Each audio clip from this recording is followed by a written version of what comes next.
In this video, we will see some of the tools available for us when we work with pivot tables. So when you select a cell within the pivot table, you will see these two ribbons appear. One is the options and the other one is the design. So let me open the design one first. And you have some layout options where you can choose to not show subtotals or not, or show subtotals at the top or bottom. So the subtotals here, for example, we have the total for each author, and then we have the sales for each of the books. For example, here we have these two books that Jawaharlal Nehru is the author for, and the sum of these two is shown here. So this is the subtotal, and then we have the grand total here, which is the sum of all of the books in the store as the order location. So now those are subtotals and grand totals. So we can choose to show the subtotals. For example, if I choose not to show, then those subtotals will disappear. I can either choose the subtotals at the bottom of the group. Here we have Jawaharlal Nehru, and then we have the books that he's the author for. And then there's a Jawaharlal Nehru total, which is a subtotal that we just now told Excel to show. Or we can say show it at the top of the group, which is the author name and then the subtotal and then the books and then the sales. So we can decide to control how we want to lay out our pivot table. So the next one is the grand totals. The grand totals, we can either say show for rows only or columns. So let me show on for rows only, which means we have a grand total here, but then there's no grand total for all the store sales or all the website sales. So if I want to see them, then I will choose on for both rows and columns.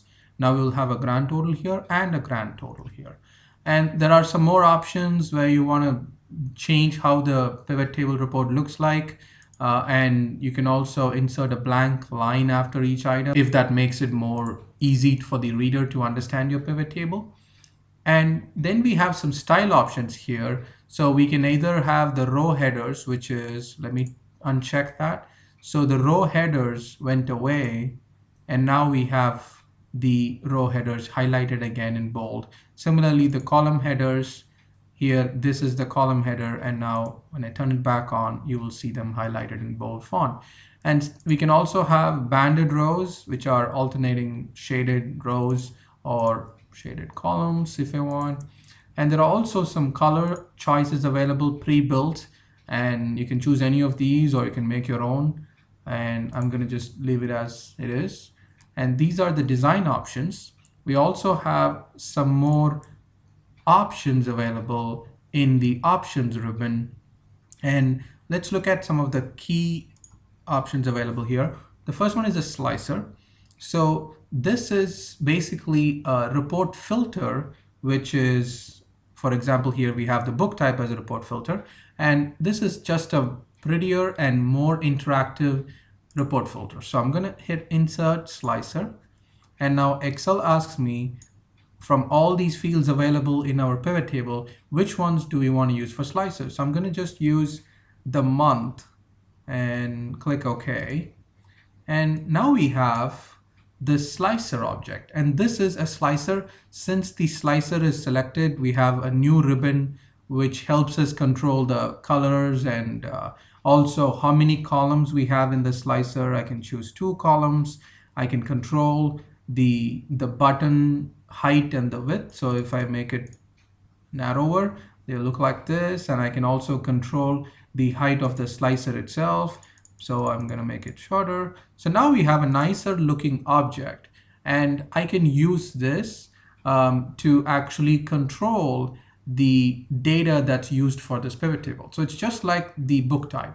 So I can insert another slicer, for example, by going here to options, insert another slicer, and I can choose book type. And again, similarly, I can size it however I want. So if you think about it, this book type filter or the slicer is similar to the filter that we have here. So if I choose hardcover and click OK, you see that this slicer also updated. So all of these are interlinked. So when I make a change here, this updates, and when I make a change here, this will update. But this is a nicer way of interacting for the user compared to going and selecting from here. And this is what the slicer is. A slicer is a nicer way of creating interactive report filters. And here, for example, we have all 12 months of data here. If I want to just see first month's data, then I click one and then the data now updates.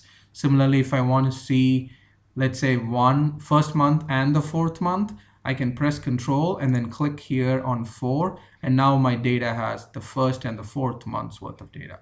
And now if I want to select 1 through 8, so I'm going to click 1, I'm pressing Shift key and then pressing on 8, and now I have selected all the 8. So it's much easier to select things, and it's also more intuitive. So these are called the slicers, and these were introduced in Excel 2010. You can have any number of slicers and they all work together on the same pivot table. The next thing in the options ribbon I wanted you to know about is the data source. So you can click here and then change the data source. And when you do that, Excel tells you right now, this is what is our source for the pivot table, which is our sales worksheet from cell A1 to O569. And if I want to change this, I can make a change here and I can change it to, let's say, only 469, which means the first 469 rows will be selected. And I click OK, and now my table only reflects that data source. So I want to go here again and say change data source. I can change it to, and I can also use this to go and select cells. This is easier for me. I'm going to click OK. And now my data source is refreshed and my pivot table is refreshed. Now the next thing is the refresh button here. And as you can see here, when the underlying data itself changes, for example, let's say there is a new book type that we enter in our books, and we go back to this, and let's say we change these values for the book type and here, and then replace it with a brand new book type, for example, paper book or something like that, then Excel, even though the pivot table that we have is pointing to that data source, it doesn't automatically pick up changes in values. And so it will still only say these are the 3 book types. So we have to come here and hit refresh. There are a couple of ways you can hit refresh. You can come here and click this button refresh, or you can right click here and then choose refresh. So when you hit refresh, Excel will go and collect the data, and now it will pick up the new book type name that we have in our data. Now, the next thing we have in the options ribbon that we want to talk about is calculated fields. So for example, here, if you go to the fields, items, and sets, and you can actually see insert calculated field, and this is something which you can do.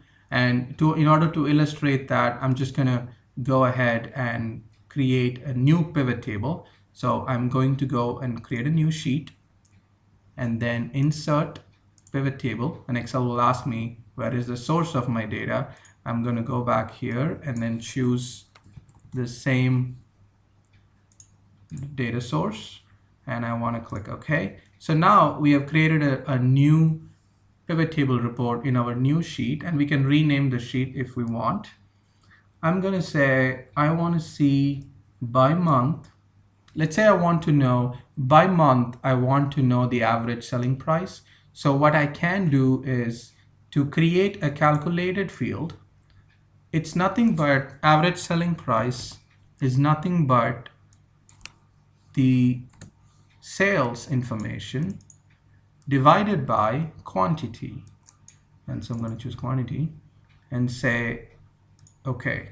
So now Excel has created a new field which does not exist in our source data, but it's now created a new calculated field, and this calculation is nothing but sales divided by quantity. I can go to the field settings, and now it will say it's summarizing it, it's not calculating anything, it is doing it as it is. But if I go to calculated field and I choose ASP, I can see the formula that I used to create that calculated field.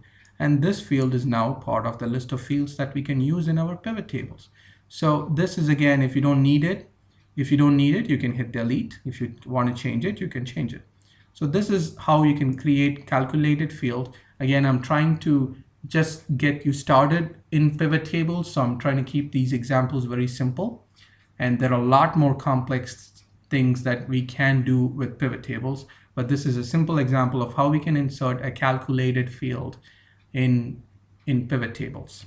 And now finally, for this section, we can actually copy a pivot table. So I can select these, Control C to copy, and I can go here and Control V to paste. And this is a very convenient way of copying and pasting a pivot table. So this is a completely separate pivot table than this one.